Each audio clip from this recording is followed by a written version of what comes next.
know, it's like,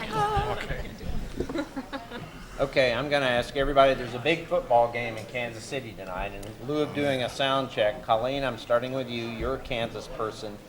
Who's your prediction to win the game tonight, Kansas City or Oakland? Obviously, the Chiefs are going to win. Okay, the Chiefs are going to win. Alex?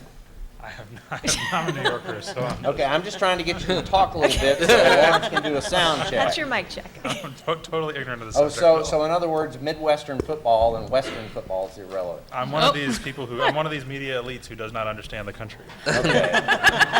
Fair enough. Mary? the Chiefs are going to win. Okay. Simone? I'm from Nebraska, the Chiefs. Excellent. Midwest pride. Christina? Chiefs, of course. Okay. Rock Chalk Jayhawk. Does that count as the Chiefs? Well, obviously, I'm not going to pick, the Chiefs, yeah. I was on a flight from Los Angeles that yesterday that was filled with Raiders fans, so I'm rooting for the Chiefs. Okay, very good. Very good. I think I may be a little hot, Lawrence, so you might make some adjustments. Can somebody check and see if we're adjusted now, if we're ready to go, or if we need another moment?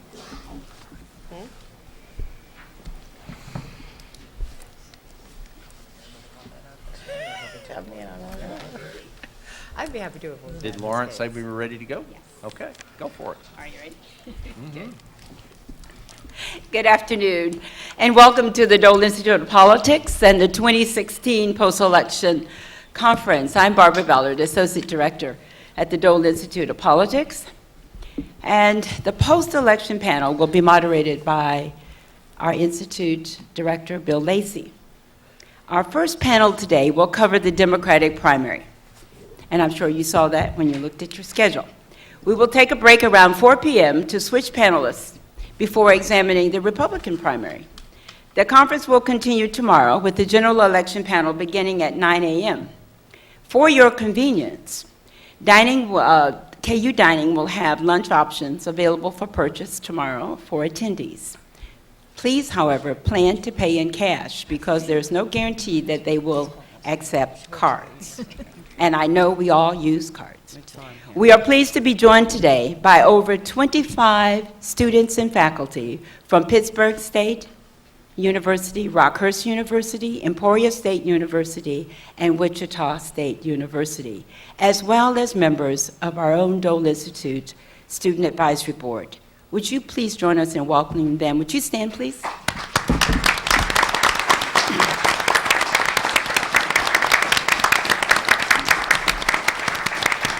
Thank you. We didn't tell you were going to stand, right?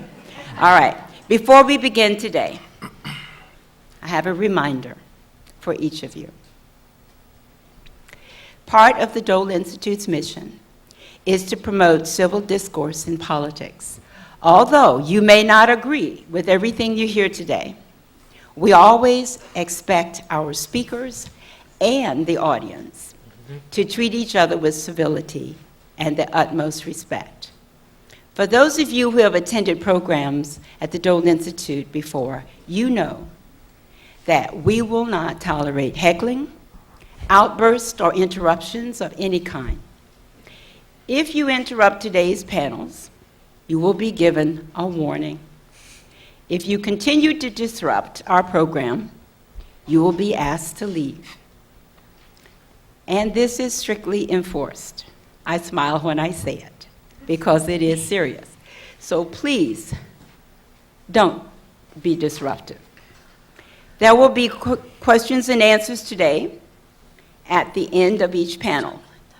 A standing microphone will be available at the center of the seating aisle. So please line up in an orderly fashion, and you may ask one brief question. Please don't make any statements. If you have limited mobility and wish to ask a question, please raise your hand, and one of our Student Advisory Board volunteers will bring you a note card. Please write your question, sign your name, and they will bring it to me, and I will read your question. Many of you may have food or drink at your seat today because we will have refreshments in the back. I would ask you to please dispose of any of your trash in the receptacles. I'm done with all the housekeeping and all the do's and don'ts and all the warnings, and now we're headed for a really good time. So please, thank you very much for joining us today. Now, would you join me in welcoming the panelists for our first session of the 2006 Post-Election Conference.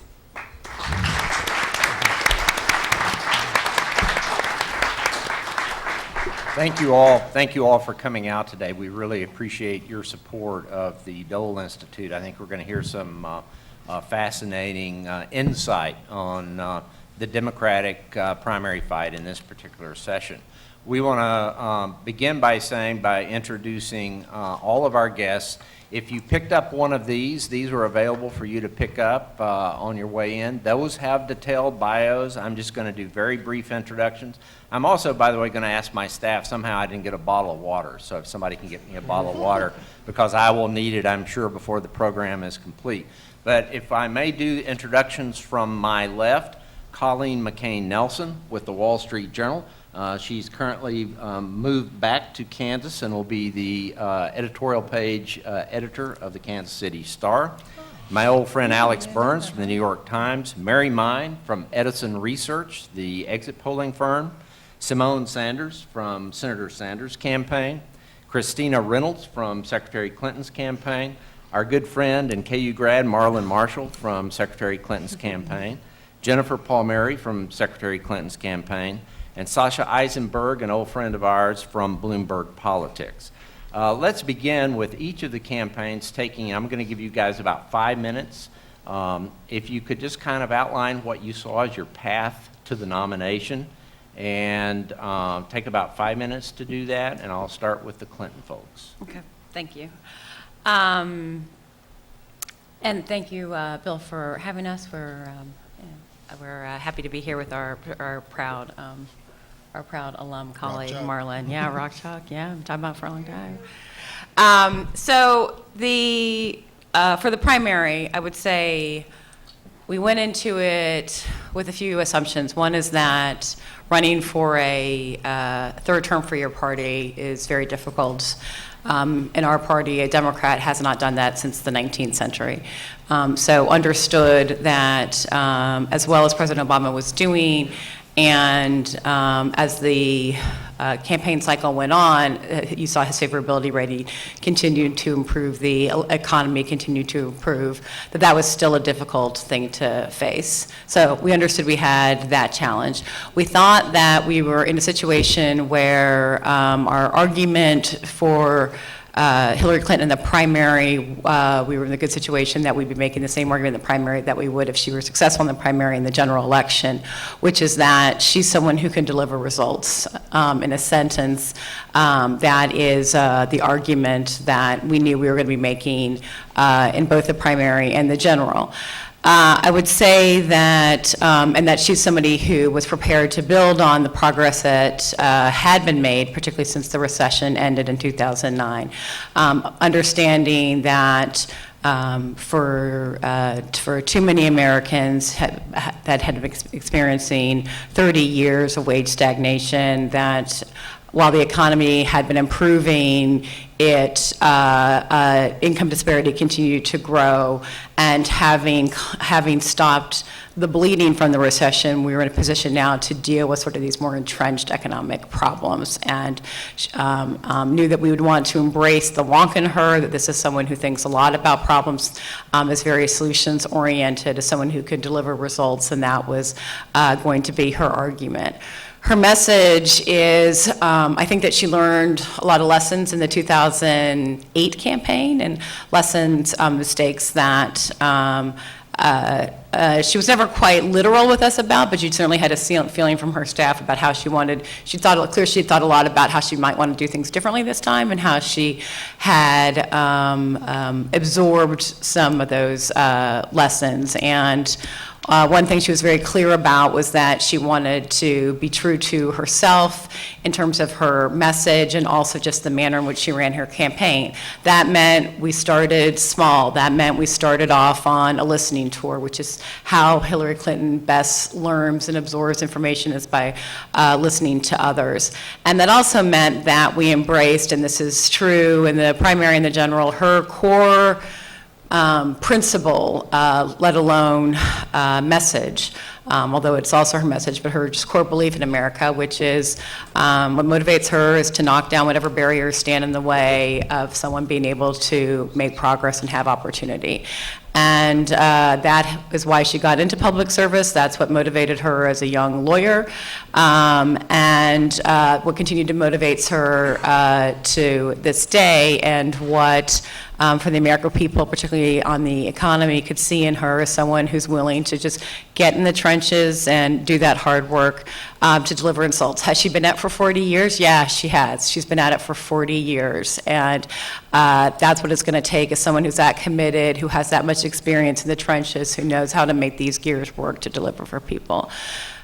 Saying she's a person who can deliver results is different than saying she's the person who's going to deliver change. And we knew that, obviously, having lived through the 2014 midterms, the frustration and anger that was in the country, the desire for change, we understood that was there. But what we believed, and both the primary bore this out, and the general election, at least in the national popular vote, bore this out, that what people ultimately wanted was someone who was going to deliver results. If you're looking for someone who, I think if you saw exit polls from primaries as well as the general election, if you were looking for wholesale change, you were likely not going to be for her. If you're looking for somebody who's going to deliver results, that's who you were for. We knew we were in a good position as the front runner, but we also understood that being the front runner of the front runners, meaning she was the front runner of our race and she was the front runner of the general election, is a difficult position to live through. And the primary ended up, even though we lost the general election, the primary ended up being the hardest time for our campaign. It was very much Hillary versus Hillary for the press attention until the fall of 2015, until we were able to get into debates with Senator Sanders. Senator Sanders was a terrific candidate. He was somebody we had a lot of respect for, and he was someone that we sort of fought with.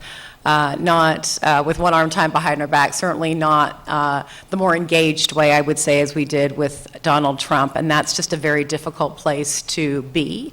But did feel once we got into the fall, we were able to have debates, keep it, it was a lively campaign with Senator Sanders, but it was largely on the substance. And it went a long time and went the whole way, but we felt that in the end, that was, having run that long race, was proved, Hillary Clinton earned this nomination. This is not something that was bequeathed to her. This is not something that was a coronation. It was something that she earned. Okay, Jennifer, thank you very much. Simone, would you take about 5 minutes or so and describe what the Sanders campaign viewed as its path to victory in the nomination? Definitely. So Senator Sanders got into this race, much to the chagrin of a lot of the national media, not because he just wanted to run on the issue, but because he really truly believed that he could win and he wanted to be president of the United States of America. And I'll say at the start of the race, we thought that if we could raise $40 to $50 million by February, we would be in a good position. And anybody that followed the campaign knows that that number was surpassed early on, and we went on to raise a lot more than that. So the campaign infrastructure and the money came in and the momentum came up, but the infrastructure was slow to be built. And so Senator Sanders really staked his campaign and what we went out there and did on the issues, and our guiding principle was that we live in a rigged economy that is kept in place by a system of corrupt campaign finance. If no one knew anything else internally and for our surrogates, that was what we put out there. And when he started to go out on the campaign trail and garner these huge rallies, these rallies bigger than anything he had seen in his previous work in the Senate doing trade or immigration rights work and anything like that, we saw that momentum. And so he looked to capitalize on that momentum. So Senator Sanders was all about those big rallies. He loved the big rallies. He thought the big rallies demonstrated the momentum of the campaign. And going into the fall, he not only continued to do those rallies, but he also then started to break off and do some of these smaller group round table type session deals with communities that weren't necessarily as familiar with him as they were with Secretary Clinton. African-American communities and Latino communities that were very familiar with Secretary Clinton. And the hurdle that Senator Sanders had to leap was the hurdle of familiarity. And one could argue we didn't jump that all the way. But that's, I'm sure we'll discuss that sooner than later. So that is kind of what he staked his campaign on. And he was very, very intentional, saying that we could win and we could run on the issues. Another hook, if you will, was that Senator Sanders was not going to take money from billionaires. We didn't have a fundraiser on our campaign. We raised all of our money from, as we like to say, everyday hardworking American people, as our average donation was $27. And usually that is like an inside baseball type thing that only the campaigns and the media like to talk about. But we found that people across the country liked that Senator Sanders was this kind of outside candidate that was coming in to take on the entirety of the Democratic establishment, and he wasn't doing it with large lump sums of money, and he wasn't running negative campaign ads, and he wasn't going to run a negative campaign. So Senator Sanders, it was his vision, and that is what he wanted, and that is how we ran our campaign. We hit a few roadblocks, I would say, in the beginning, just because folks didn't see Senator Sanders as a credible candidate. And I really don't think it was until, matter of fact, I remember the day that I knew that the media saw our campaign as viable, or this was going to be a fight, was the day that we sued the DNC, actually. That was the first day that we were on all three channels, from Fox to MSNBC to CNN. And from that day forward, the media interest in our campaign surged. So Senator Sanders really thought his path was to talk about the issues and to continue to elevate the issues every single place that we went, because we thought we tapped into that frustration that millions of people across America were feeling. And that is literally how we ran it nationally and how we ran it in all of these different states. Now, we did make some very calculated decisions, particularly around Super Tuesday, in terms of where we needed to put the money, because again, we raised a lot, but we didn't have billions and billions of dollars. So there were some calculated decisions that were made, again, strategic as to where we thought we could win. And that's what we aim to do. Okay, thank you. I'd like the panelists who are not representing campaigns. Simone mentioned roadblocks. What were your thoughts when this race shaped up and it was going to be Senator Sanders and Secretary Clinton? What was your immediate reaction to that? When it was clear that those were the two? Yes. I mean, first of all, I kept on waiting for Martin O'Malley to find some way of sort of inserting himself in that dynamic, in that, you know, it seemed to me that there was room for somebody who was had some claim to a record of results as a mayor or governor, was younger, fresher, and I was always actually surprised. I was surprised by how quickly it seemed to be a two-person race, and that O'Malley didn't move. And we can also talk about what Biden's entry into the race would have been. But so I was just generally surprised that dynamic set in as quickly as it did. And it was clear to me from the beginning that the challenge was always going to be, could Sanders get beyond a coalition of white liberals and rural working class whites with whom he did, I think, I would say surprisingly well, which is, explains a lot of his success. That coalition explains a lot of his success in caucus states, but it was pretty clear that there's no real path to win a Democratic nomination in 2016 if you are not making significant inroads with African American and Latino communities, and only in small ways late did he seem to have any real purchase in those parts of the Democratic primary electorate. And arguably the place where Hillary Clinton made herself unbeatable was across the southern states in early March. Those margins basically created a prohibitive barrier in the delegate count, such that by March 15th, nothing he could do would close that, and his only way of making a claim to superdelegates would be if he could not be behind in both the popular vote and the elected delegate count and make a case as Obama did in 2008 to superdelegates to reconsider their positions or hold off. And so, I think the question was going to be what could Bernie Sanders do to raise his position among blacks and Latinos, and to a lesser degree Asian Americans. Okay. Anybody else have any comments on that? Just to add to what Sasha was saying, Bernie Sanders also did very well among young people. So voters under the age of 44, he would tend to win in the primary elections, and those over 45 and older, Secretary Clinton would tend to win. But again, of course, we know that younger voters are a smaller portion of the primary electorate and the electorate in general. So just to add to, his coalition was made up of groups that were smaller than ultimately those who supported Secretary Clinton.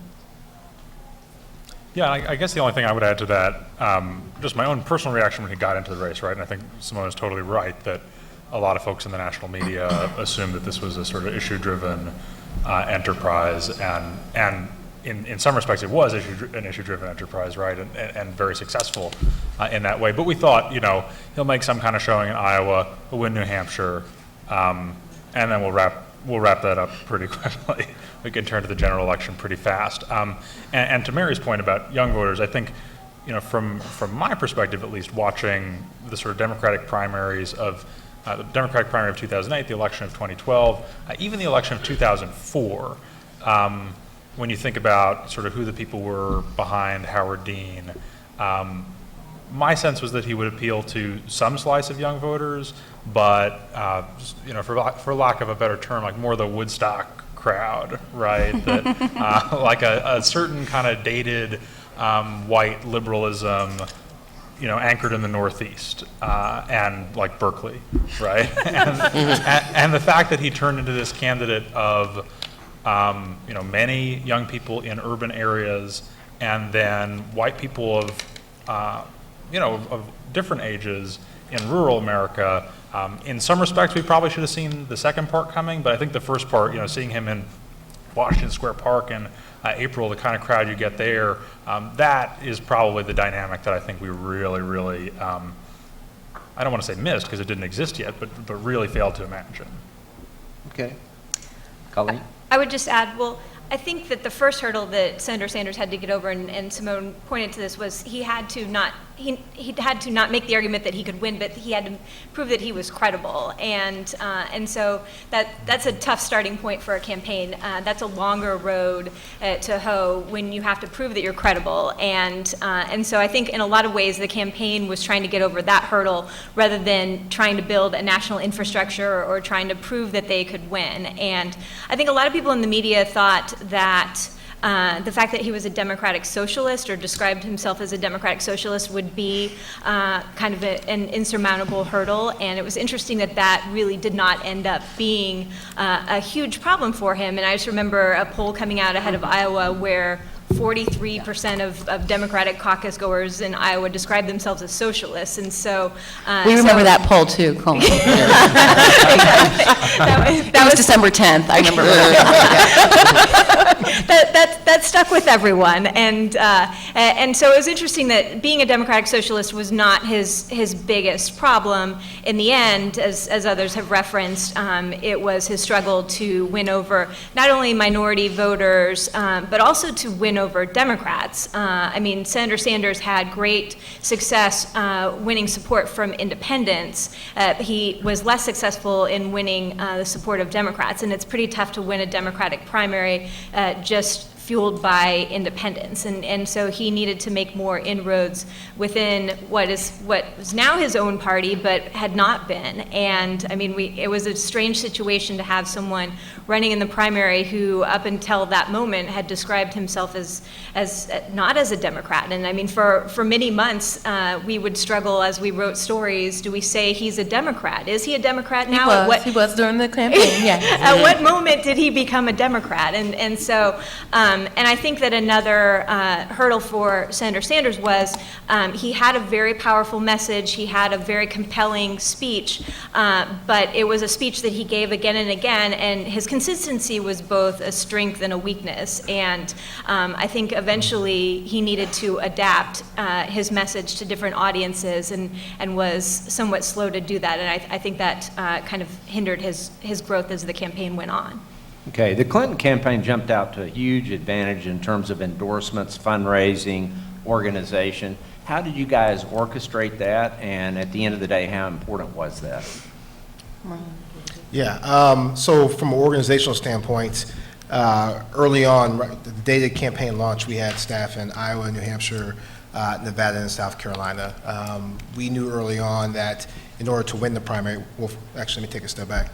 We always assumed, somewhat to your point, Sasha, someone was going to jump in and run against the secretary, and we would have a competitive primary. A lot of folks don't believe we really think that, but Reporters never believed it. Right. You said it. Right, but we did think it was a competitive primary. And we learned from lessons when she ran in '08 that a primary is all about delegates. So how do we look at a delegate strategy, take advantage of a Super Tuesday, a March 15th, and really run the delegate game? And knowing that the first 4 states is really about getting that momentum to get to where the delegates are, we wanted to make sure we had large operations in those states. So in Iowa, New Hampshire, Nevada, and South Carolina, we had sizable operations really focused on, frankly, Iowa and Nevada, because we knew if someone else were to run in, caucus states have less folks who go out in the caucus than they do in people who vote in primary states. So organization of those states really matter. And I think the reason we edged out a victory in Iowa and won the Nevada caucus was because of our organization that we had in those states where, again, the day she was off on the bus tour going over to Iowa, there was already folks on the ground, reaching out to people who had signed up online to get them involved in the organization. You mentioned endorsements. We were very deliberate about our superdelegate strategy. So early on, how do we go after superdelegates and not just get them on board, but also get them invested into our campaign and have them be a part of our campaign, whether that be helping us kick off canvases, launching phone banks. We called our political operation political engagement. It wasn't just put out a statement of how you support our campaign, but let's actually get you a part of the campaign and get your networks involved in our campaign as well. So I think it was a huge advantage to have that kind of organizational muscle that we started on day one and continue to grow throughout the state of the campaign. And those people were valuable from a communications standpoint, as they were in the general, because it just allowed us to have more people in more markets. So as you get to March 15th, when you have 5 different states with multiple media markets in each state, our ability to put electeds or put people, some of our endorsers in different media markets was useful. Okay. Any other thoughts about the Clinton endorsements money or organization that they One thing advantages they had? Yes, yeah, one I'm thing I'd say, sorry. Bill, is that we also understood it was not a year where endorsements were going to matter, that the days are largely gone where they decide their votes on who has endorsed her or who has endorsed any candidate, and we also understood that it could be a vulnerability because it's too establishment-y, and this was definitely not that year. But we also have to play our own game, right? And the truth is Hillary did have a lot of friends that wanted to support her, so you want to take best advantage of that you can. And that was why we worked hard to actually use these people, not just put their names on a paper. And I've been part of lots of political organizations, and I think our campaign, and it's mostly Marlon's team, did the best in actually engaging the people who were supporting us to have them be real parts of the campaign. So it did bear fruit beyond just somebody's mentioned, their name associated with ours. Simone, there's a sort of ongoing issue with the AFL-CIO as to whether they would endorse. Given that you guys were intentionally running against the establishment, what endorsements were you guys trying to get, and what did you think would be valuable for the type of message positioning that you were looking for? I don't think it's a surprise to anyone in this room that Bernie Sanders didn't necessarily care about endorsements. So it was people like me and other people on the campaign that are like, oh, we need these people, and Bernie's like, why? So, and that goes because he'll tell you he's the most progressive member of the United States Congress, and the people of Vermont elected him as independent. And so if you think about it from his vantage point, he's never had to play the game, if you will, where someone calls him up for his endorsement and then he has to call people up for theirs. That's just not the world that he came from. So that was new for him. So in terms of working class people endorsements, the unions, for example, we thought that was a place where we could win. But we also knew that the grassroots, the people in the states are different from your union leadership. And for example, the union leadership can send out a ballot that has 2 names on it or that has 1 name on it and no endorsement or stay out of it. So we knew that's what we were up against. We thought that we could get the Communication Workers of America because we had Larry Cohen, who was an early supporter of Senator Sanders, so we knew that was very much so in reach.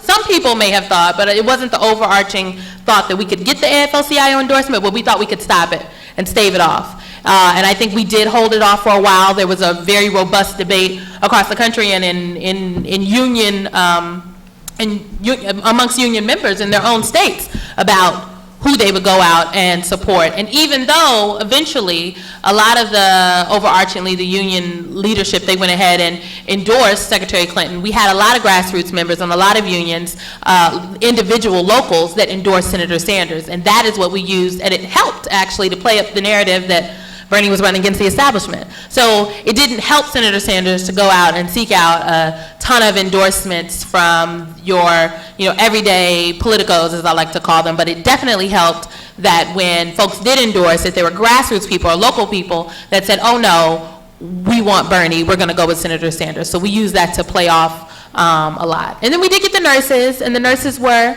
very helpful. The nurses, they're a very interesting organization. So the nurses were really helpful. The Communication Workers of America, I think that's a good word. That's a good word. They're new. So the endorsement game was an interesting game for us, and we did have some individual members of Congress come out and endorse Senator Sanders, but that came just a little bit later because, again, Bernie's not the person that's going to pick up he's not calling for money. He's definitely not going to call you for your endorsement.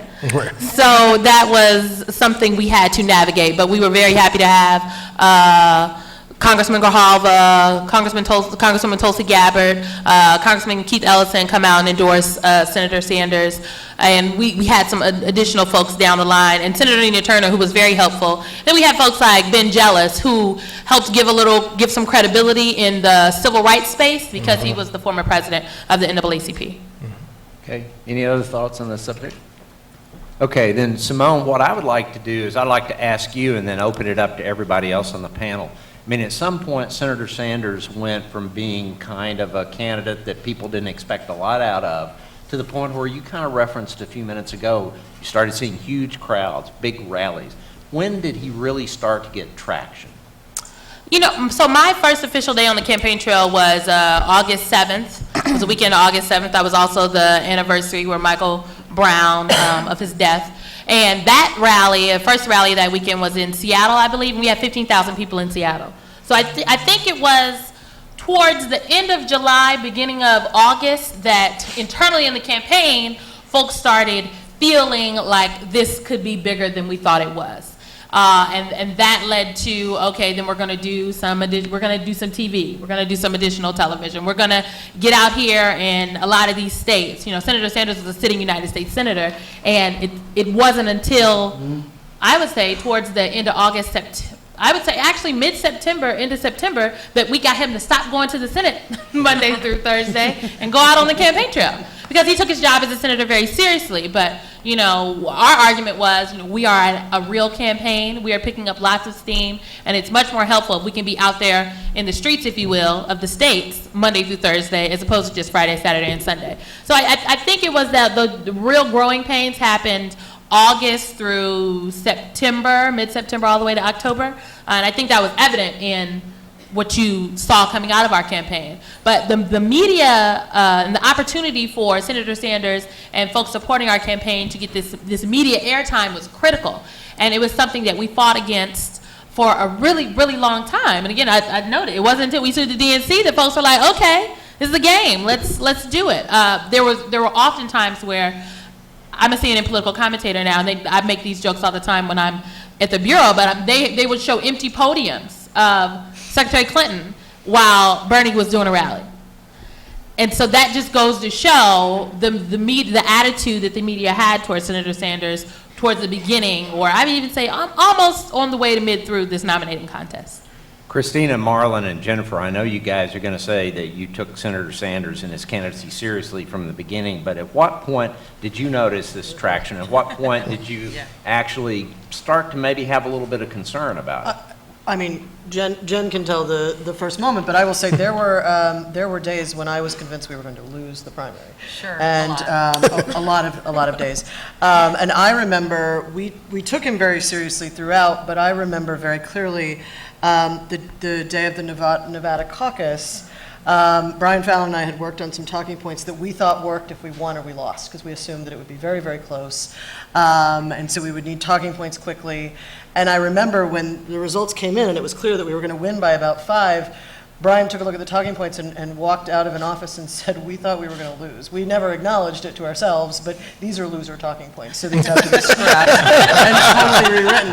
And that happened a decent amount. We had definitely days, but Jen can talk about the first moment, because I think she and I definitely shared the first moment. I mentioned this to Marlon and Christina earlier today, and they agreed that, and they remember the moment. This was in July of 2015, and we did a weekend strategy session, and we had our pollsters there, and they were walking us through the polling in Iowa and New Hampshire.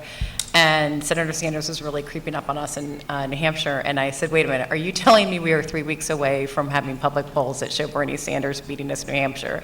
And they said, yes. And I was like, oh, okay, this is that's a very different deal. And to Sasha's point, I thought Governor O'Malley was my governor. I also thought he was very talented, and I knew there'd be an anti-Hillary candidate. I assumed it would be him, but then when we got to the summary, you realize, and it makes sense if you step back and look at it, that the energy in the Democratic primary was going to be with the outsider. And O'Malley was too much of an insider to compete with Hillary. And I like to think that it goes to Hillary's strengths as a candidate, the fact that O'Malley, who is very talented, got 0 traction.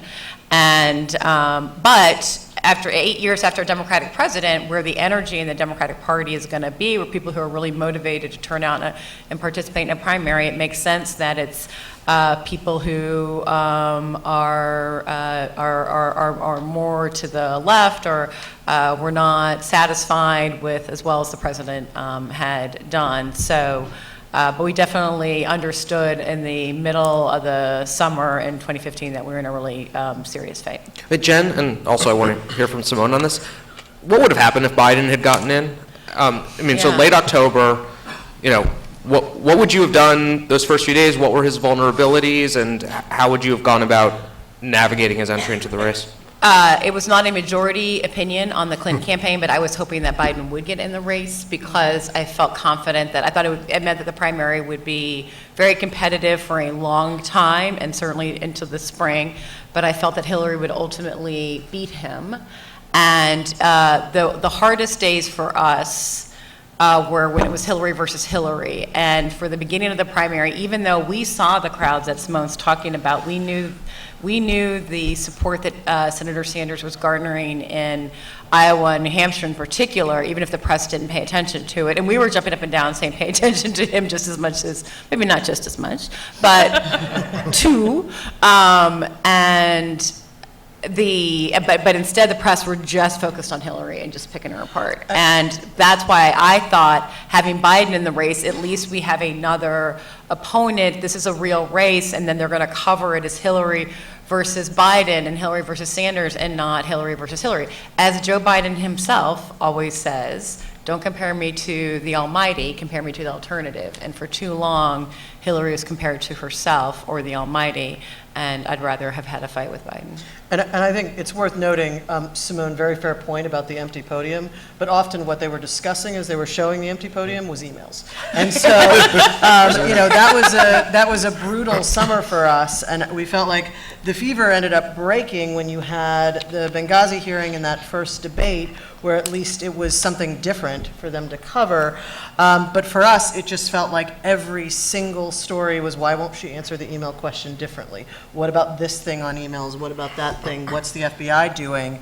And so for us, I was I don't know if we were in the minority or somewhere in the middle, but I was with Jen in that it would have been something different, and it would have given her, it would have shaken up the race in a way that might have been productive. Christina, what were Biden's biggest let me go ahead. vulnerabilities? Sorry.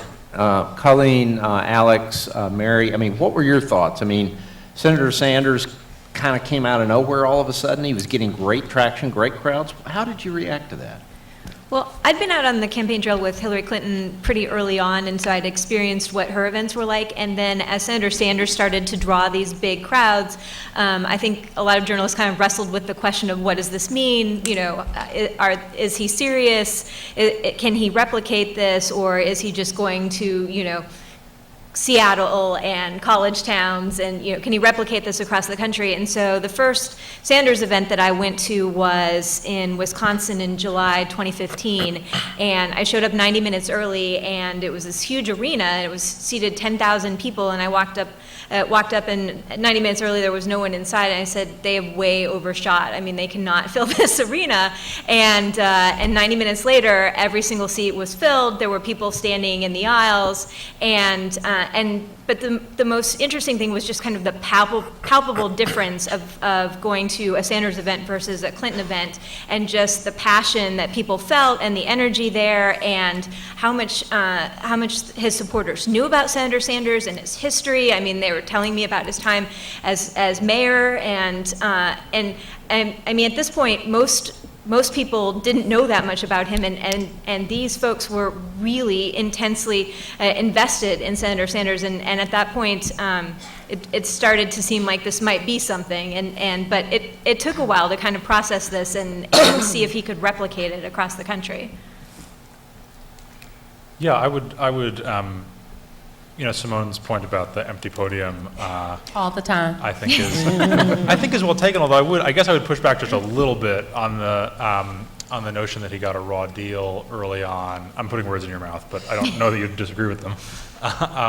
That look, this is a guy who there were a lot of reasons for the media to be very skeptical of his staying power in the race, right? And I do think that, you know, we have a habit after the fact in elections of looking back, both for campaigns and for the press, and you look at how things turned out and look at what you were writing or reporting on air, you know, a year and a half before the outcome, and you do, you know, look at all the things the media got wrong. And we got a lot of things wrong, so I don't want to take away from that at all. But, you know, at the time, based on what we knew at the time, the notion that like a 75-year-old non-Democrat with no demonstrated appeal to non-white voters and like a pretty repetitive message about the political process would go as far as he did. I think that was totally well-founded skepticism, right? It turned out to be, you know, it was debunked over time.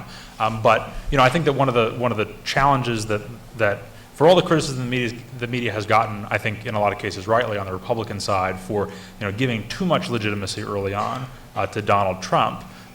In some ways, if Trump had been treated maybe a little bit more like Sanders was treated, if there had been like a higher bar for what counts as being, you know, considered serious and what is deserving of sort of wall-to-wall attention, you know, we might have been looking at a pretty different race on both sides, and maybe a more sensible race on both sides.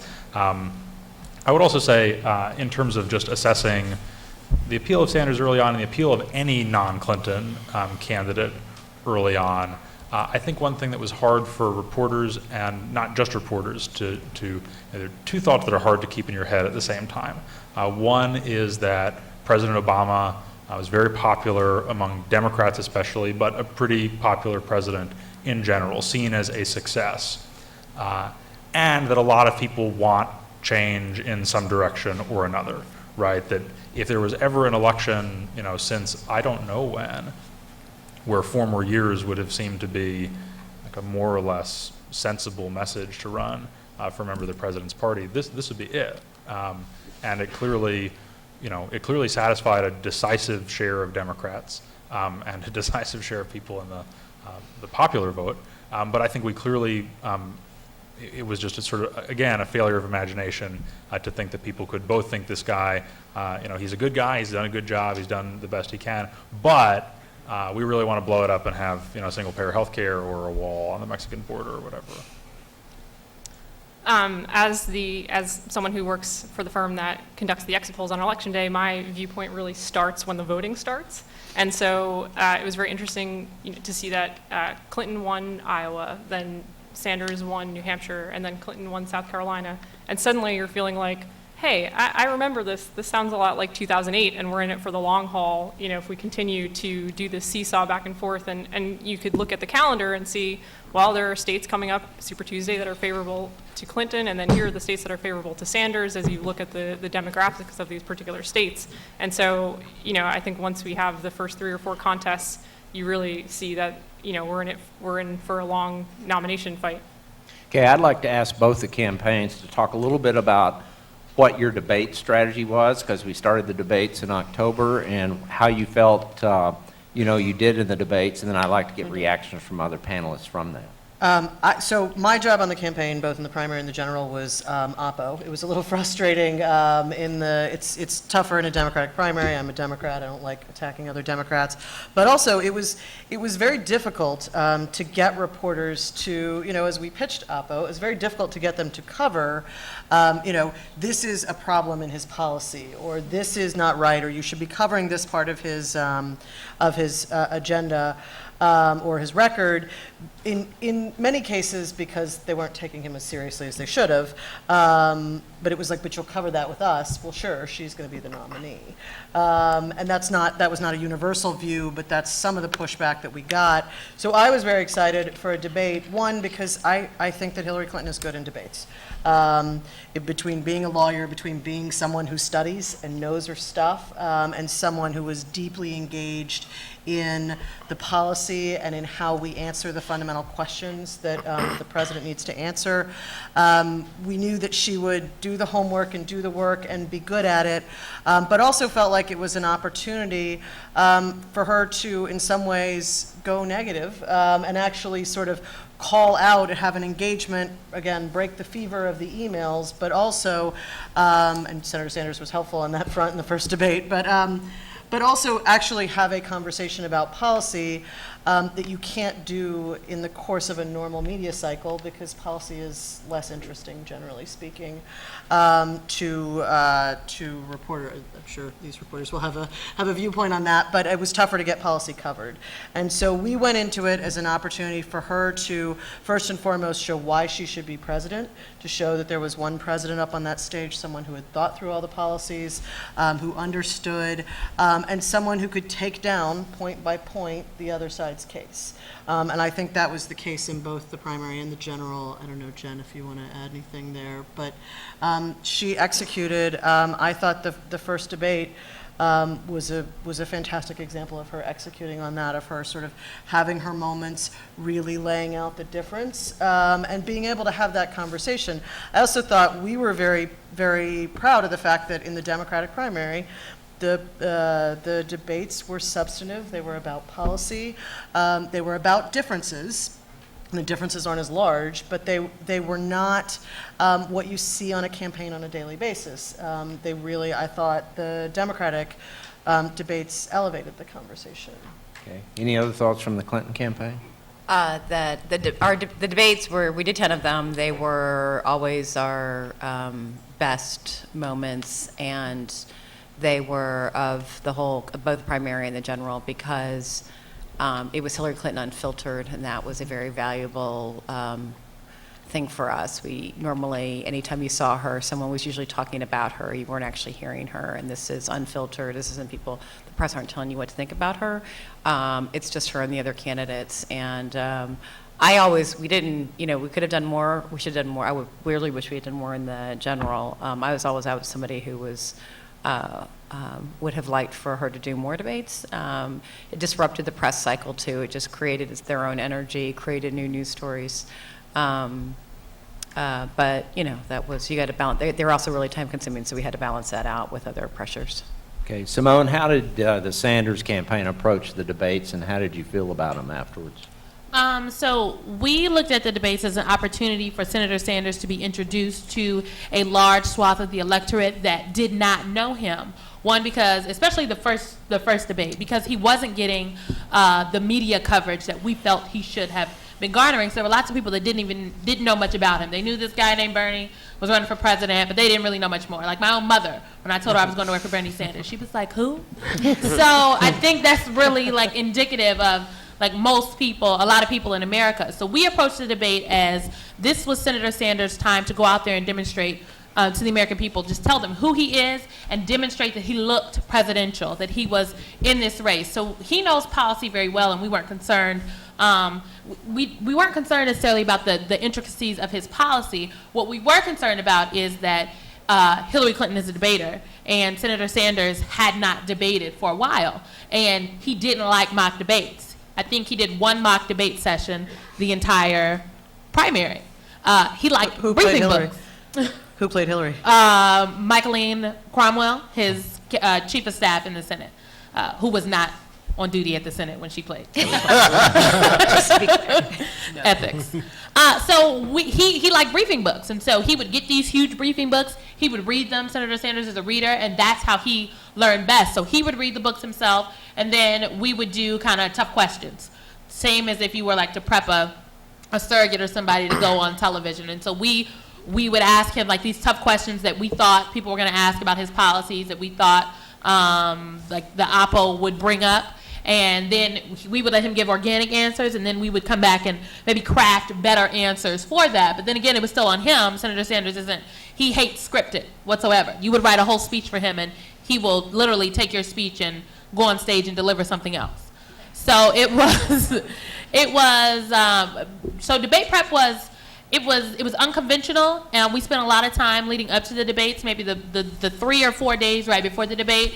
He hunkered down into group mode. So he'd have his briefing books, and he would go into these sessions, again, where it wasn't mock debate, but it was more so rapid fire questions. And he had a goal for each debate. We really wanted to just get a little bit more from each one. And I think the first debate, he did have a breakout moment when he said, we don't want to hear any more about those damn emails. And I think that demonstrated his dislike for the everyday general political discourse and the negativity and not talking about the issues. He really does care about the issues, and the emails to him were not an actual issue. And I think too, it made him like human to a lot of the American people. A lot of people who also didn't want to talk about emails but wanted to talk about the real issues that they were facing. So that is, and we felt we did pretty well in a lot of these. He also shines in a town hall format.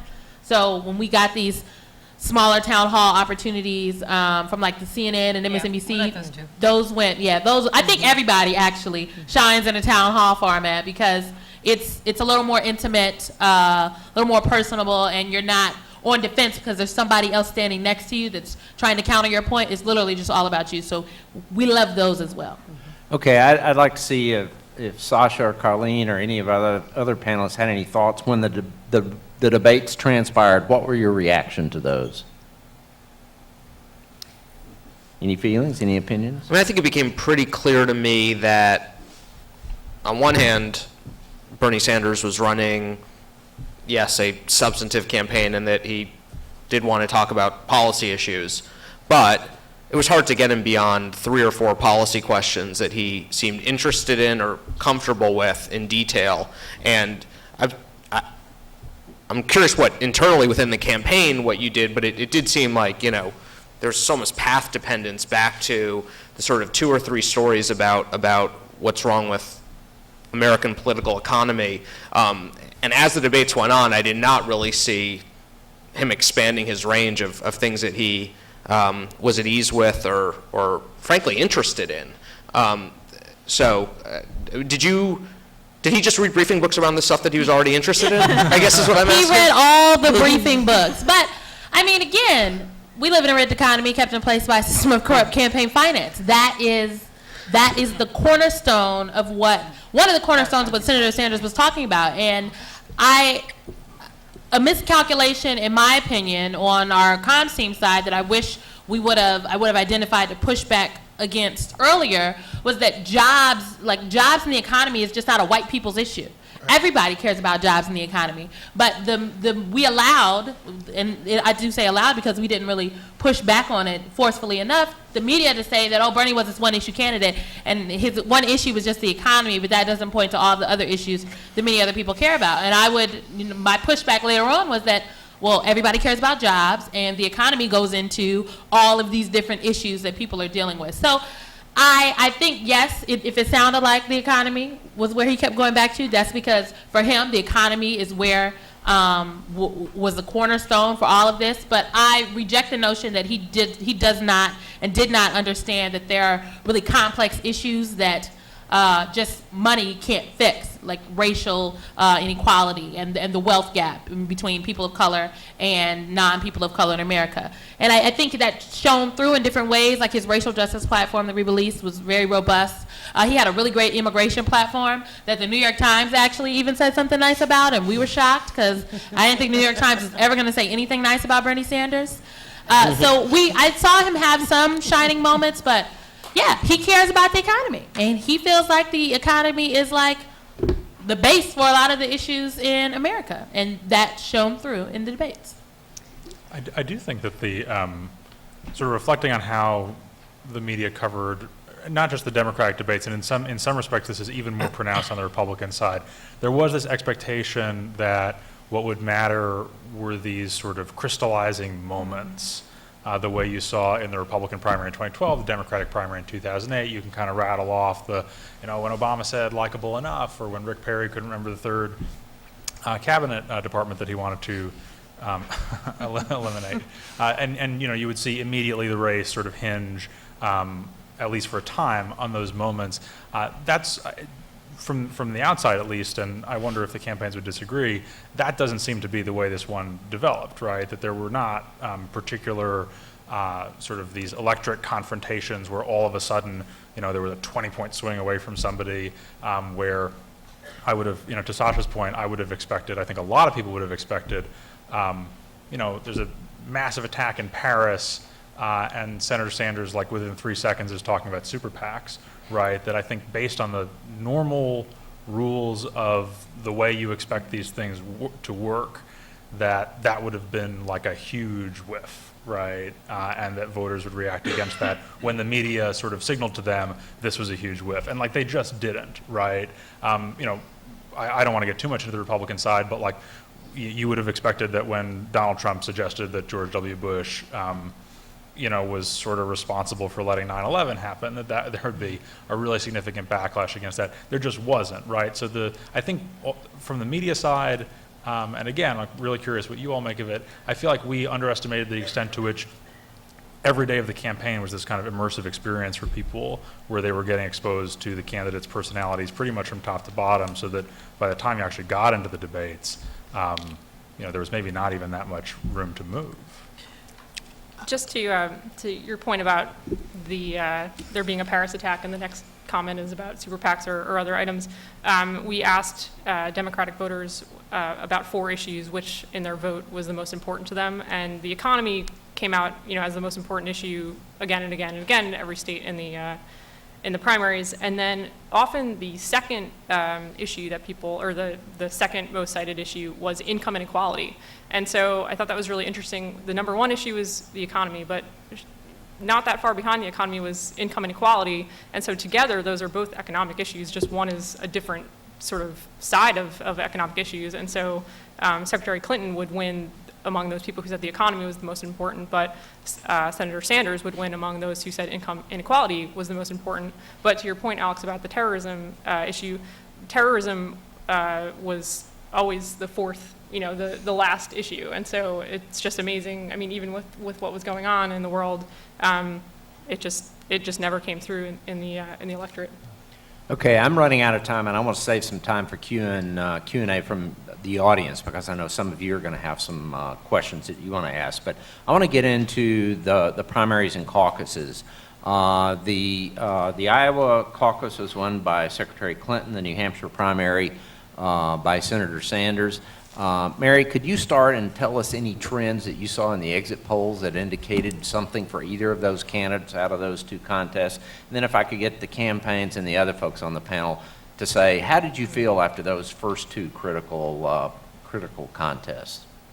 Sure. So right off the bat, and then throughout the primary season, Clinton was seen as the candidate who could beat the Republican, whoever it was going to be, and who had the experience necessary to become president. But Senator Sanders was seen as the candidate who cared about people like the voter, and who was honest. And so, they each sort of had their issues that people saw them as representing. And as I mentioned before, as you said, Secretary Clinton won Iowa, and then Senator Sanders won New Hampshire, and then Secretary Clinton won Nevada and South Carolina, and so we're seeing this back and forth.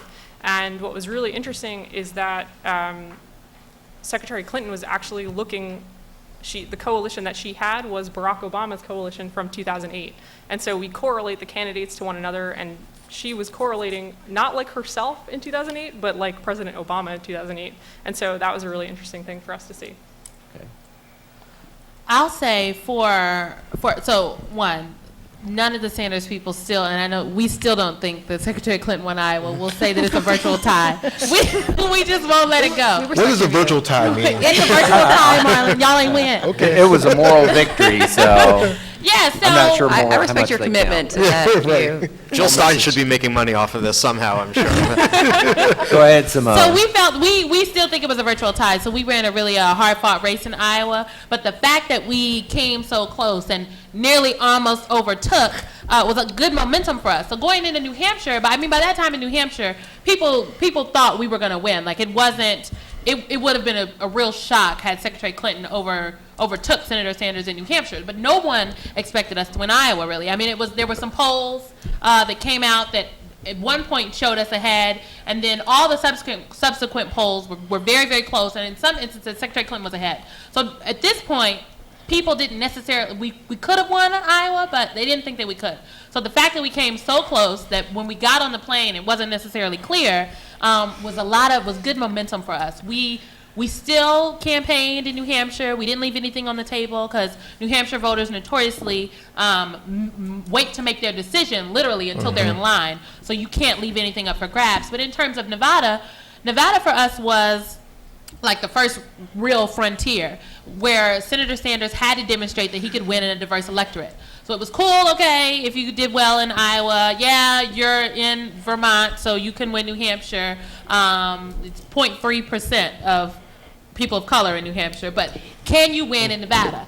And we came, we came very, very within 5 points in Nevada, and that demonstrated that Senator Sanders could win in a diverse electorate. So there was still momentum for our campaign. It's when we got to South Carolina that we went like that. And it was, I will never forget, because the day after that election, I had to go on television that next morning, and I was like, Secretary Clinton had a decisive victory in South Carolina, and we are looking forward. So from South Carolina going into Super Tuesday, it's like a lot of the Super Tuesday states look like South Carolina. So our strategy going into Super Tuesday was we had 5 targets, and coming out of Super Tuesday, we won 4 of the 5. Notably, none of those were in the southern part of the United States of America. So that also went to kind of post Super Tuesday. Folks were like, okay, is this over? And it was very good that we ended up winning Michigan, which was a surprise to all of us, because that helped inject additional momentum into our campaign. A lot of folks had written us off after Super Tuesday, frankly, even though we gave this very well-crafted press thing that said, no, we meant to win 5, we won 4, we're good. So I definitely think that Senator Sanders did demonstrate in some pieces that he could do well in a diverse electorate, but he had yet to fully demonstrate that he could win in a diverse electorate, and I think that's what ultimately cost us the nomination. Coming out of Iowa and New Hampshire, how did you guys feel? Interesting, yeah. Well, yeah, that plane ride back to New York was interesting. No, I would say this. I think about a week before Iowa, you guys should definitely chime in. We saw some trend lines emerging that ultimately held steady even after the primary was over. One, I think you were saying this earlier, Colleen, the independent versus Democrat. And that goes to open versus closed primaries, right? In closed primaries, only Democratic voters can vote. In open, you can get independents in. So you have a state like New Hampshire, which was open, and we saw, in July, and it just kept going throughout the rest of the fall, the bottom just drop out of New Hampshire.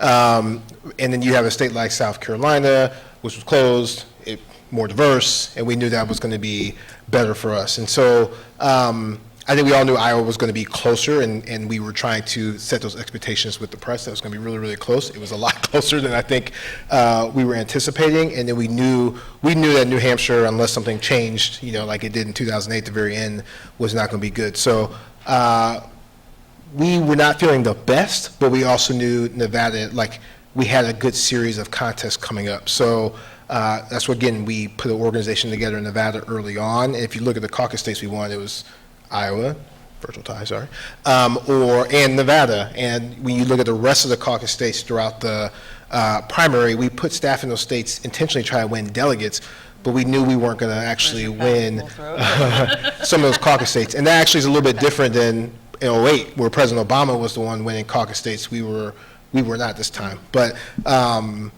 so we knew we had a path, and then we knew we just kind of went along with our strategy of winning the southern states, focusing on getting as many delegates as we can out of the caucus states, like Wyoming, a state which was a caucus we didn't think we would win. We ultimately tied the delegate contest there, and racking up as much as we can in the bigger primary states with delegates such as Texas and Florida, that we could ultimately be in a good spot, and that's ultimately what turned out. I do want to make a point about Michigan, which I think was something that we should have done on our end, is the other primary that everyone forgets happened on that same day was Mississippi, and which one, I think was our biggest margin of victory in the primary, but the press narrative was just so set on Michigan that we actually, I think, did we net more delegates that day? But no one. We got like 2 or 3 from Mississippi. But no one realized that, from actually how do you win the primary standpoint, like we won that day, but the narrative was so focused on Michigan that it kind of extended the primary. You were surprised by the Michigan result? No. We, in fact, I remember we were at the Flint debate, and we kept telling people the polls are wrong. Michigan is going to be very close, and we're openly mocked by a large number of reporters who have since sort of sheepishly acknowledged that we saw something there. We woke We up that day thought, thinking we were going to lose. yeah, and then it looked like maybe we would win. And then we lost. I mean, and we the same trend lines the Clinton campaign saw. We saw those, which is why we poured a substantial amount of resources into Michigan post Super Tuesday. Like we yanked people out of states, put a lot of really great people in there. I spent a lot of time on the ground. Senator Sanders, we spent a substantial amount of time there because we knew Michigan was within our reach, and we needed a win that would give us a jolt in the media. Because if the media is writing your obituary, then you've got folks that are like, oh, why do I go to the polls? So we needed something to jolt us to, kind of keep the momentum going.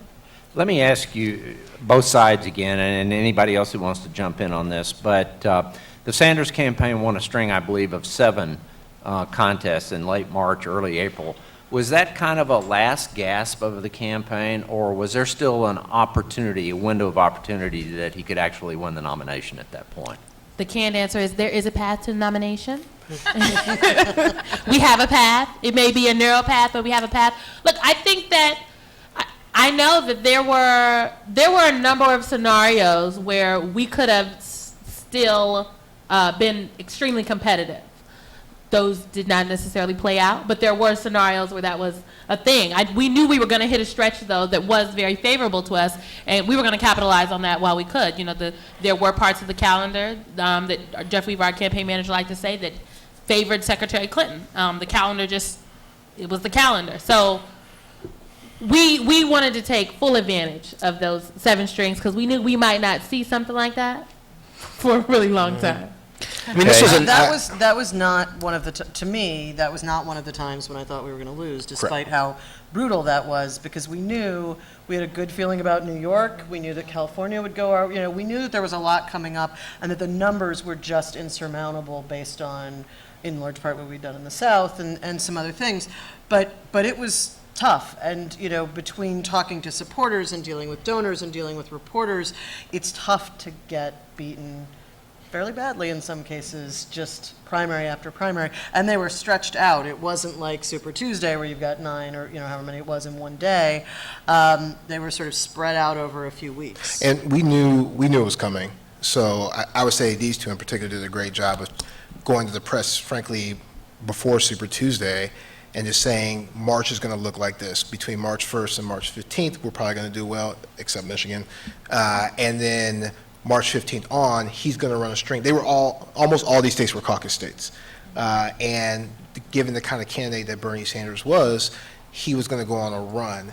Now, I think we all in our campaign knew that once Super Tuesday happened, it was going to be very hard for him to catch up because, even in these caucus states, we're talking about extra 5 delegates here, extra 7 delegates there, and like when you start picking away at that, there's just not enough of those states left in order to really catch up to the lead that we built after Super Tuesday. But just going to Christina's point, it doesn't make it any easier when not only do you have the media saying it's Bernie Sanders catching a run, but then you have supporters saying like, what's going on, why aren't you beating him? Even though like it was playing out how it was supposed to based on how these states were designed and how our strengths all laid out to each other. And the one thing that was Did you see unique, I think, anything- right, was that I don't think we've seen an instance other than perhaps self-funding candidates like Steve Forbes, where a candidate had more money than they had viable scenarios to win the nomination. And so, the fact that the money was coming in at very little cost to the campaign,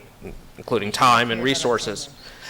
And so, yeah, it was Sanders, right? So late March comes around, or mid-April comes around, and his path is exceedingly narrow, as Simone says, and yet the money's coming in when he wins, and the money comes in when he loses. And so there's kind of no reason pushing him out the way that most candidates sort of exhaust their resources. And so they're looking ahead to California, and there's no reason they shouldn't, Keep going. play it out till the end. And that's, I think, what didn't cause the normal winnowing effect that you would have expected starting in late April, after Pennsylvania at least, where under the normal math, a candidate would sort of just be out of gas. Can I just ask the Clinton team, did you ever get close to making a more aggressive public effort to twist this guy's arm and get him out once it was clear that he mathematically couldn't win? Because you're very careful No. about how you handled him. Because you didn't think it would work? She stayed in the whole time. So, 08. So, that was just that's just a fact, and you can't, that it would have been received badly if we had done it. Sanders made clear he was going to stay in from the beginning. He said, I'm in it for the whole time.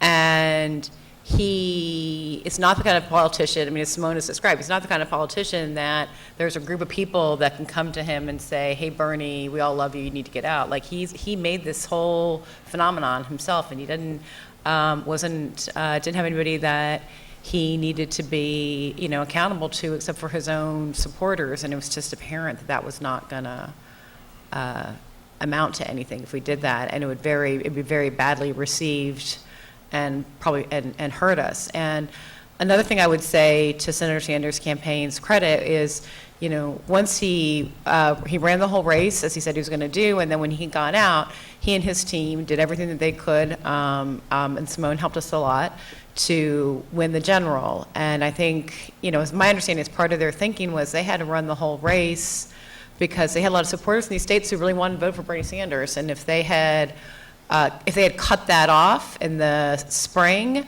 that could have there could have been a lot of resentment towards Hillary because of that, and that could have hurt us too. So it's not something we thought would be successful. Yep. Okay, I have one final question, then I'm going to open it up to question and answers from the audience. So if someone could bring a mic forward, we're going to ask you if you have a question for anyone on our panel to please queue up in the where are we going to put it? Here in the center aisle? Okay. And if you're not physically able to get up, if you would like to write a question on an index card, if you'll hold up your hand when you get to that point, someone will bring one by and we'll try to get to that as well. My final question is basically on the Sanders endorsement. Secretary Clinton became the presumptive nominee in early June and later obtained the Sanders endorsement, and I'm curious about two things. How difficult was that to get that endorsement?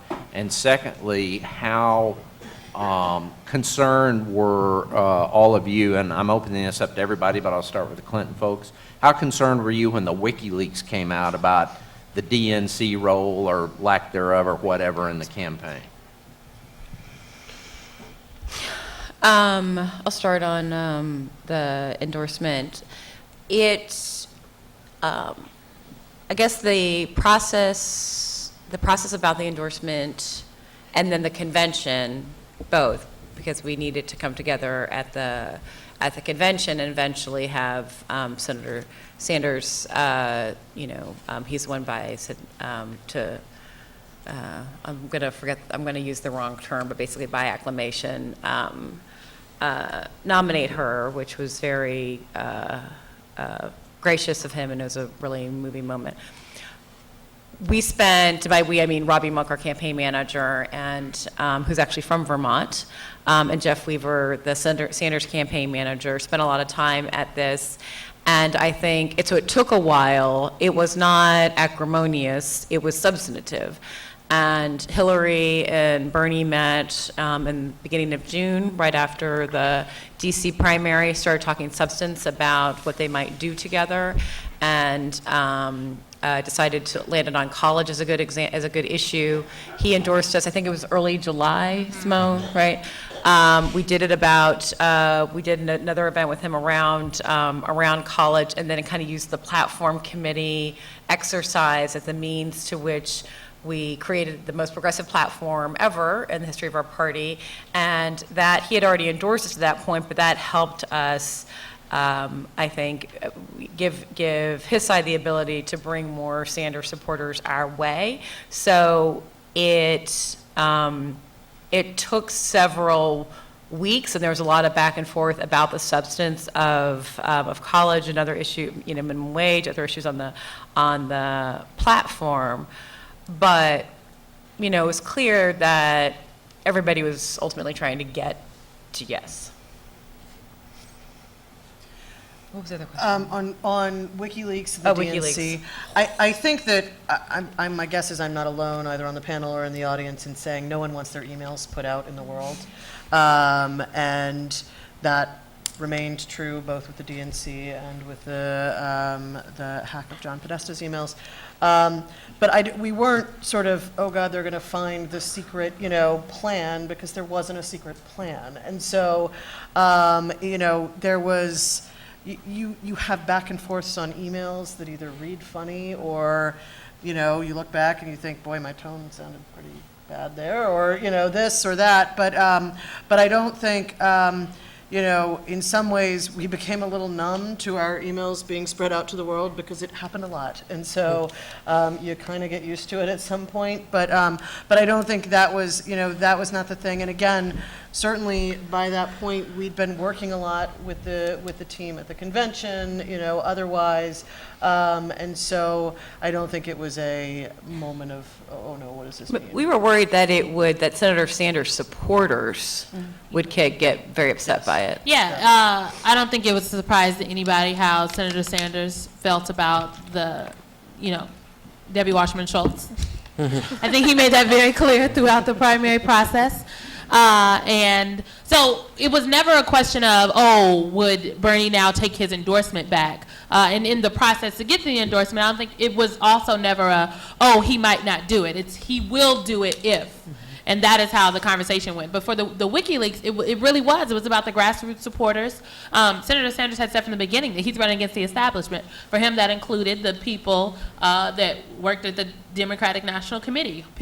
Many of folks whom he felt had their thumb on the scales. Not that the Clinton campaign had asked them to do so. People that had done that on their own, fruition. So the WikiLeaks was kind of like, we knew. The rest of y'all didn't know, but we knew. And it was really a scramble for our supporters and the delegates that we had, people that were maybe lukewarm about convention. There was lots of work on the floor being done by delegates, to keep people in line, let folks know that, Bernie's mind hasn't changed. He's here. We have the most progressive platform in history of the Democratic Party, and we are stronger together. We're going into this, and we're going to come out united. And I'd like to talk about it like as a family reunion. A lot of times you go to a family reunion and there are folks that you don't necessarily get along with. You haven't talked to Aunt Betty in a really long time. That cousin of yours? She said something crazy to you a couple months ago and you still haven't gotten over it. And you see some text messages, in this case emails from Aunt Betty's cousin Debbie, who might not have, who it wasn't always on the up and up. But at the end of the day, we all had a same shared goal. And we wanted to come out united. This was bigger than any one person. And I really think that's what I would hope to the media, that's what we got across coming out. And I know there were all these stories about Senator Sanders' face during the convention, and that's just what he looks like. That's just resting Sanders' His face. resting Sanders' face, and that's just what he looks like. But we really were really happy overall around how things happened, especially with the platform, because the platform to Senator Sanders is really important, as that's like the governing document to him, and that is what a mandate looks like in terms of how the party is going to operate going forward. So it ended up being all right. Just to add something real quick, this is a credit to Senator Sanders' team. So at the convention, my team and then their team, we had what we called whipping operations. So we had different delegates assigned to communicate with other delegates to make sure they showed up for votes, to make sure that there was peace on the floor, all those good things. And we joined those operations together on the first night of convention because we wanted to make sure everything was successful and that the convention was a rally success for the party. And that's a credit to their team. They came over and we said, how do we make sure that we get together? So all of our folks sat in one room and we communicate out to all of our people out on the floor to make sure that everyone was getting along, communicating on the same page, and understood the broader goal. So credit to their team for stepping up and doing that with us. Okay, we're going to open it up to your Q&A. I'm very short on time, but I'm going to run into the break a little bit. If we have enough questions, do queue up at this microphone where Dr. Ballard is coming to in the center aisle. Queue up there, ask one brief question. Please direct it at a specific member of the panel or a specific campaign, and ask it briefly. No statements, please. Go right ahead.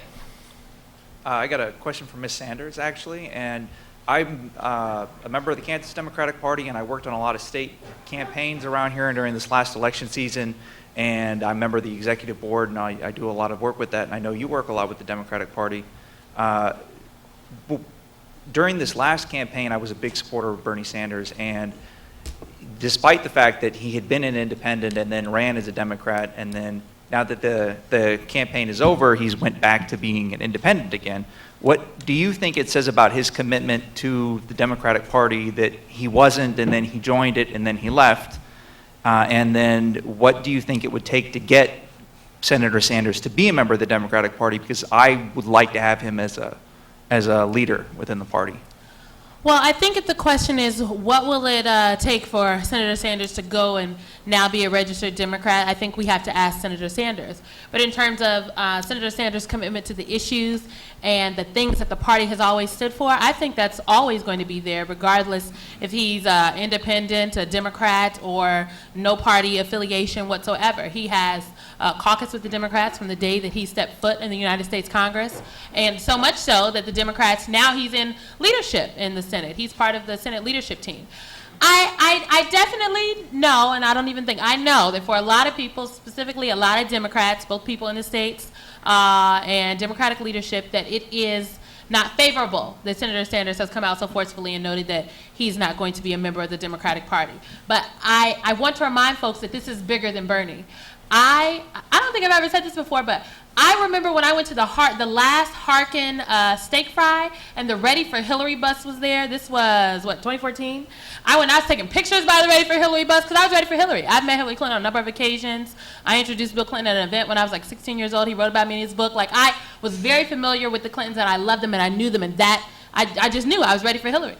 And then when I heard the things that Senator Sanders was talking about, I got on board, not because I did not like Secretary Clinton, but because I really liked what Bernie Sanders was talking about. So I say all that to say that the political revolution was not about Bernie. Bernie could go away tomorrow, but the issues that we talked about, the issues that we advanced, the things that are engraved in our party's platform are things that aren't going away, are things we all have to continue to work for. So I'm actually a little disheartened that people put so much onus on, put so much focus on Senator Sanders, even though I know he was the candidate. He always said on the campaign trail that it wasn't about him.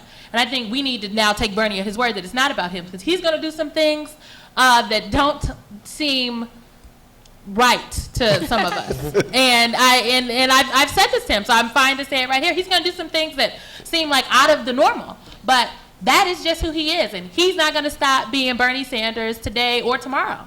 And he might not ever be a registered Democrat again. He was a Democrat for the Democratic primary. I will note we do have paperwork.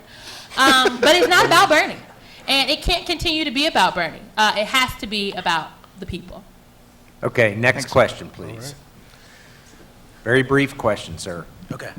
The quick question on what I believe is the most important political concept of this electoral season, rigging. Everybody, the populist candidates from Bernie Sanders to Donald Trump effectively used that terminology to describe what the popular uprising across the board feels. So specifically, Ms. Sanders' Clinton campaign, feel free to jump in, but now what's become apparent since post-2000 elections of actual electoral fraud from the programmer from Florida, Curtis, who was on the House record about rigging the election in Florida in 2000, to Rove's IT guru, Mike Connell, who was about to go on the legal record and then got killed in a plane crash in 2008.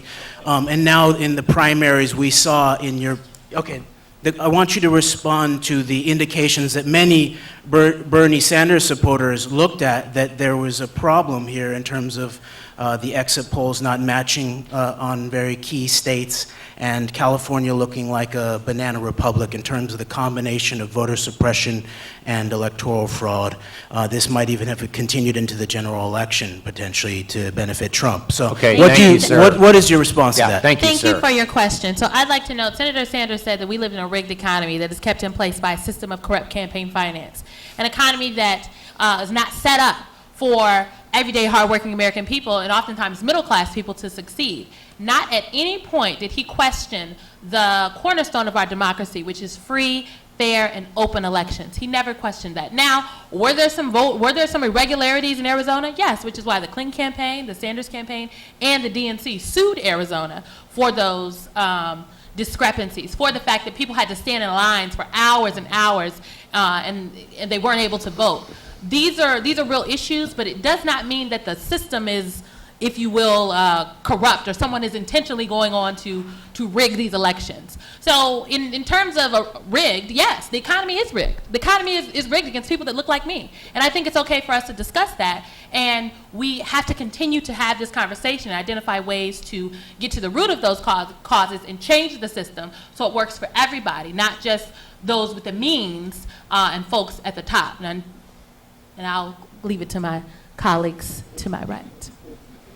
Well, I'll just say from our end, we thought in the primary, there's a certain way to win the primary. That's to amass the most amount of delegates as possible. Delegates are set up based on previous elections.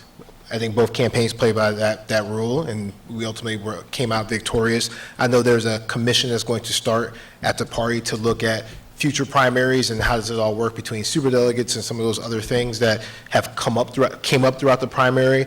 But I don't think you ever heard either side complain or say that the system and the way that we were running in the primary is faulty, is not working, et cetera.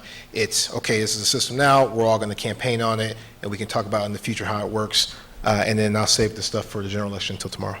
Okay, we're going to take two more questions. We have one more person queued up, and then Barbara has an index card she's going to read. So here you go, sir. You get next to last. So this is somewhat of a general election question, but I think it's short enough that everyone can chime in. If it's a general election question, I'd ask you to hold it until tomorrow. It's very relevant to the nomination, and that's the question is, does the Electoral College look different if Senator Sanders is the nominee? We don't know. Senator Sanders wasn't the nominee. Thank you.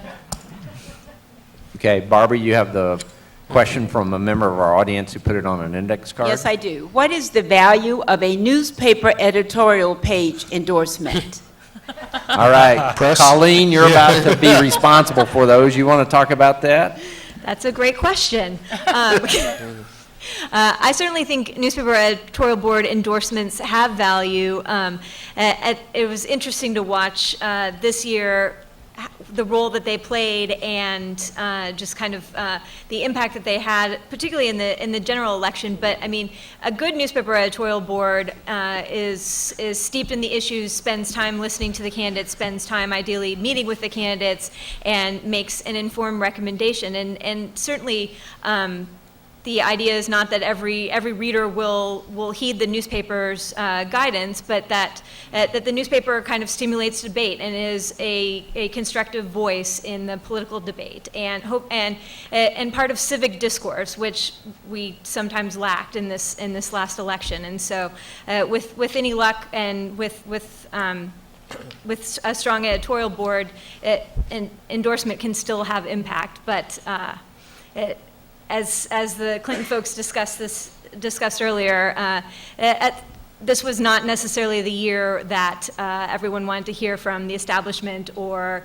everyone wanted to heed endorsements. So it was a tough year for all involved. I would also just say that, Oh, I'm sorry. that, when you have candidates who are claiming, especially in a primary where you have candidates who are very similar on issues and where you have candidates claiming similar or comparable attributes, editorial boards can be very useful to voters sifting through their records. You look at the 2004, 2008 Democratic primaries, we had a number of candidates with comparable biographies who had served in the Senate, who had different records that were broadly similar types of experience, who had issue sets that were kind of comparable. And newspapers are actually very good for sifting through those and telling somebody, this person has been a more credible legislator, this person's executive record is important, this person is to the left of so-and-so, this person's, program is more plausibly enacted.